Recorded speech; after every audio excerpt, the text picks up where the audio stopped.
ከዳኒ ጋር ያለው እውነት ወይስ ውሸት? አብርሽ በዚህ ሰዓት ምን ተሰማው?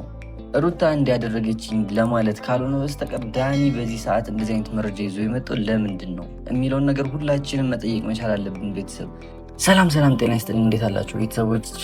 ሸገር ሪያክት ተመልሰናል። ዛሬም እናንተ እንግዲህ በጉጉት ሲጠብቁት የነበረው እና አብርሽን ጉዳይ ይዤላችሁ መጥቻለሁ እና ከሰሞኑ በጣም እንግዲህ ነገሮች እየተካረሩ እየመጡ ነው እና ዛሬ ላይ ዳኒ ደግሞ ፋይል ይዞ መጥቷል። ያ ፋይል መቼም የሩታን ገመና የሜሪን ፒንክ ገመና የሚል ቪዲዮ ነው ይዞ የመጣው እና እስኪ እንግዲህ እስከ ቪዲዮ መጨረሻ ድረስ እያያችሁ አብረን ሪያክት እናደርጋለን። በያላችሁበት ሰላማችሁ ብዛ። ይህን ቪዲዮ ደግሞ ከመጀመራችን በፊት ላይክ እናደርጋለን። ቤተሰብ ሀሳብ አስተያየት እንደተለመደው ኮሜንት ላይ ይጻፍ። ወደ ቪዲዮ ሁላችንም መጠየቅ ያለብን ጥያቄ በዚህ ሰዓት ዳኒ ለምን ይህን አይነት መረጃ ይዞ መጣ? ከእነሱ ጋር ተለያየሁ ብሎ ለመናገር ነው ወይንስ እነሱ ጋር ያለኝን ነገር ጨርሻለሁ? በቃ ይህንን ሚስጥር አሁን በዚህ ሰዓት መናገሩ ምንድን ነው የሚጠቅመው? ለአብርሃም ምንድን ነው የሚጠቅመው? ለነሩታስ ምንድን ነው? ምክንያቱም አሁን በዚህ ሰዓት ዳኒን ምናምነው አይነት ሰው አይደለም። በቃ ምናምነው ሰው አይደለም። እኛ የምንፈልገው የእነሱን ሰላም ነው አይደል? አብርሃምም ሩታ ጋር ሰላም ሆኖ ልጃቸውም በሰላም በሩቅም ቢሆን በቃ ሰው እኮ ይለያያል። ሲፋቀርም ተፋቅሮ አንድ ላይ መሆን ይችላል። ካልሆነም ደግሞ በሰላም ተለያይቶ ነገሮችን ማስቀጠል ይቻላል። ይሄ ምንም የተለየ ነገር አይደለም። ግን እዚህ ጋር አሁን ዛሬም ነገም ይጣላሉ፣ ይታረቃሉ፣ የሆነ መረጃ ይወጣል፣ የሆነ ፋይል ይወጣል። ከዛ ያን ነገር እንትናለን። ከዛ አሁን ነገ ደግሞ የይቅርታ ቪዲዮ ጠብቁ ቤተሰብ። የይቅርታ ቪዲዮ በጣም እርግጠኝነት ወይ ሜሪ መጣ ነገ ደግሞ እንደዚህ የሆነው በዚህ ምክንያት ነው ብላ ደግሞ ሌላ ነገር ታደርጋለች። ያኔ እነዚህ ሰዎች ተጣልተዋል ብለን ባሰብንበት ሰዓት ነው ተደብቀው ሁለቱ አንድ ላይ ሲገናኙ የነበረው።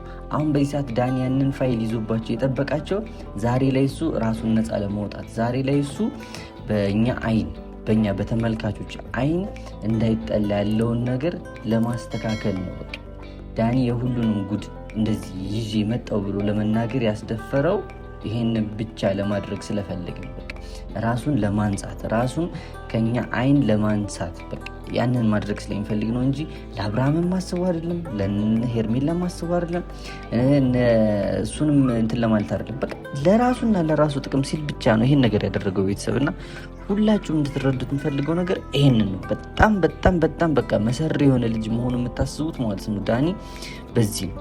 በቃ አብርሃምን መጉዳት በጣም ብዙ ጊዜ ሞክሯል። አብርሃምን ለመጣል በጣም ብዙ ጊዜ ሞክሯል። ሄርሜላን ለመጣል በጣም ብዙ ጊዜ ሞክሯል። አልሆነም። ከነሩታም ጋር ግሩፕ ሆነ፣ ከነ ኤፍሬም ጋርም ሆነ፣ ሄርሜላ ጋር የሆነ ግንኙነት አለኝ ብሎ መጣ። አልሆነም። ያ ሁሉ ነገር ሲከሽፍበት ሩታና ሜሪ ፒንክ ጋር አንድ ላይ ሁኛለሁ በሚል ደግሞ መጣ። ያም ነገር ደግሞ አልተሳካም። ሴቶቹ አገለሉት አይነት ነገር። አሁን ብድግ ብሎ ሩታና ሜሪ ፒንክ በድብቅ እንደሚገናኙ ደርሼባቸዋለሁ፣ ይሄው ቪዲዮ ማስረጃ ይዣለሁ ምናምን የሚል መረጃ ይዞ መጣ። ይህ ሁሉ የእሱን ቀሽምነት የእሱን እንዴት ልበላችሁ በጣም በቃ ቆሻሻ የሆነ አስተሳሰብ እንዳለው ነው የሚያሳየን። ምክንያቱም እንደዚህ አይነት ሰው ነገ ከነገ በኋላ አሁን እና አብርሃም እሱን አምነው ከእሱ ጋር የሆነ ነገር ቢያደርጉ እመኑኝ ነገ ከነገ በኋላ አብርሃም ተጎጂ ነው የሚሆነው። እስቲል አሁንም ድረስ ተጎጂ ነው። አብርሃምና ዳኒ እኮ ከዚህ በፊት ስንቴ ተጣልተዋል፣ ስንቴ ይቅርታ ተባብሏል፣ ስንቴ ተቀያይመዋል፣ ስንቴ እጅ ተነሳስተዋል።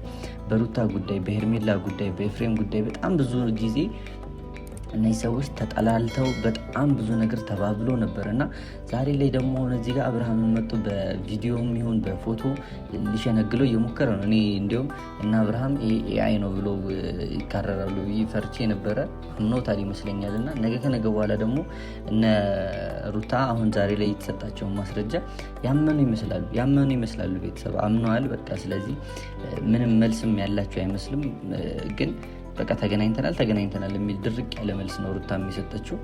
እኛ ይውላችሁ ሁለቱ አንድ ላይ ተመልሶ ቢሆኑ ደስ ይለናል። ግን የሚሆኑ ሰዎች እየሆኑ አይደለም። በቃ በጣም በብዙ ነገሮች እየተራራቁ ነው። ያ ከሆነ ደግሞ ምንም አይጠቅም። ዛሬ ላይ እዚህ እየመጡ መጨቃጨቅ፣ ርዕስ ማብዛቱ ምንም አይጠቅማቸውም። ቤተሰብ በቃ በተቻለ መጠን ራሳቸውን ተነጋግረው ተለያይተዋል አይደል? ከተለያዩ ደግሞ እዚህ ጋር መጥተው የሰውን ሕይወት ባይበጠብጡ ኦዲየንስንም እንደዚህ ባያስጨንቁ ባይነኝ። እኔ ሁሌ የምናገረው ይሄንን ነው። በቃ እነሱ ለምንድን ነው በዚህ ልክ እንደዚህ ይሆኑ ያሉት? የሚዋደዱ የሚፋቀሩ ከሆነ ተመልሶ አሁን መገናኘት ይችላሉ። ካልሆነ ግን ለምንድን ነው እንደዚህ ማስረጃ እየተወጣ ከዚህ በፊት እንደዚህ አድርጎሻል፣ ከዚህ በፊት እንደዚህ አድርጎሻል፣ ለምን ይጠላላሉ? የልጅ አባት ልጅ ያላቸው ሰዎች እኮ ናቸው በመሀላቸው። ስለዚህ እነዚህ ሰዎች የራሳቸውን ህይወት መምራትም ካለባቸው ተለያይተው መምራት ከጀመሩ በቃ አሁን ስለምንድን ነው እዚህ ጋር እንደዚህ ነገር እንዲፈጠር የሚፈቅዱላቸው? በመሀላቸው የነበሩ የድሮ ሰዎች እየመጡ ያኔ እኮ እንደዚህ አድርጎች ነበር፣ ያኔ እንደዚህ አድርጋ ነበረ ለምን ትባባላላችሁ? ለምን እንደዚህ ይሆናል? ቤተሰብ ይሄ መሆን የሌለበት ነገር ስለሆነ ነው ይሄንን ነገር እያልኩ ያለሁት።